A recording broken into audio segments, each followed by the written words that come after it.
संतोष देशमुख हत्या प्रकरणासह 3 गुन्ह्यांमध्ये वाल्मिक कराडला मुख्य आरोपी करण्यात आले। त्यामुळे कॅबिनेट मंत्री धनंजय मुंडे यांच्या अडचणी दिवसेंदिवस आणखीनच वाढताना दिसतायत। अशात त्यांच्या राजीनाम्याच्या मागणीने पुन्हा जोर धरलाय।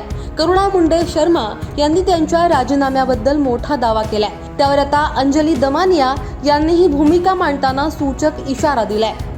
3 मार्च 2025 रोजी राजीनामा होणार या करुणा मुंडे शर्मा यांच्या फेसबुक पोस्टने राज्याच्या राजकारणात खळबळ उडाली आहे। संतोष देशमुख हत्या, 2 कोटींची खंडणी आणि अॅट्रॉसिटीच्या प्रकरणात सीआयडीने आरोपपत्र दाखल केले। त्यात वाल्मिक कराडच प्रमुख म्होरक्या असल्याचं तपासाअंती म्हटलंय। त्यानंतर आता करुणा मुंडे शर्मा यांनीही पोस्ट केले। त्याचबरोबर धनंजय मुंडे यांचा राजीनामा आधीच लिहून घेतला असल्याचा दावाही त्यांनी केलाय।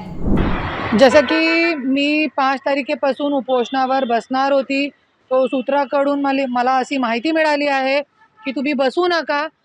धनंजय मुंडेच्या 2 दिवस अगोदर अजितदादांनी राजीनामा घेतलेला आहे आणि देत नाही होता त्या, पण राजीनामा लिहून घेतलेला आहे अजितदादांनी आणि उद्याच्याला अधिवेशनच्या अगोदर ते जाहीर करतील सगळ्यांच्या समोर।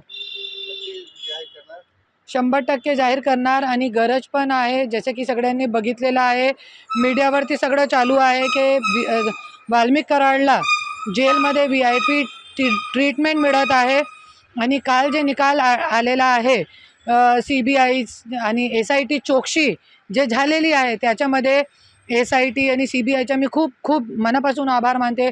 देवेंद्र भाऊचा आभार मानते, पूर्ण महाराष्ट्राची जनताचा मी आभार मानते, जे खूप चांगली पद्धतीने मुद्दा उचलून धरलेला होता आणि आज ये चौकशी पार पडली आणि त्याच्यामध्ये पूर्ण दूध का दूध पाणी का पाणी झाला आणि आखिर सत्याची विजय झाली।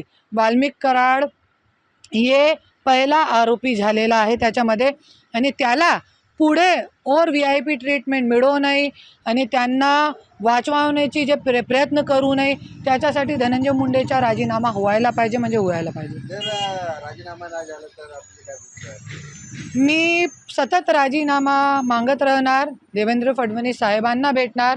माझ्याकडे जे पुरावे आहे त्यांनी मला टाईम दिला नाही आतापर्यंत, आता पण टाईम दिला नाही आणि जरी नाही दिला त्यांनी राजीनामा, तुम्ही स्वतः उपोषणावर बसणार आहे आणि मीडियाच्या समोर मीडियाची आवाज, जसे आज मीडियाने मुद्दा जसे जनताने मुद्दा धरलेला आहे, मीडियाच्या माध्यमातून जनताच्या समोर जाणार आहे आणि जनता समोर मी एकजुटीने प्रार्थना करणार आहे की हे मुद्दा तुम्ही पण धरा की जे भ्रष्टाचारी लोक आहे, भ्रष्ट वृत्तीचे लोकांना आपल्याला खतम करायचं आहे, हे वृत्ती संपवायचं आहे आपल्याला।